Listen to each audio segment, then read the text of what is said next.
মানে একটু নড়াচড়া কম করছে। করতাম না, স্যারকে বলছি কোন জায়গায় জব করতাম, ফোর্থ ডিভিশন দিছে করে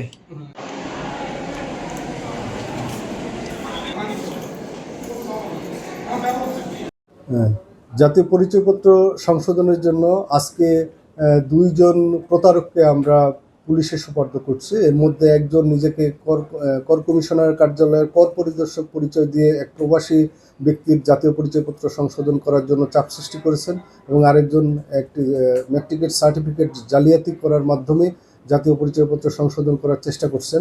তাদেরকে আমরা ইতিমধ্যে পুলিশে সোপর্দ করেছি এবং পুলিশের সহযোগিতা পেলে ভবিষ্যতে আমরা এই ধরনের অভিযান অব্যাহত রাখব।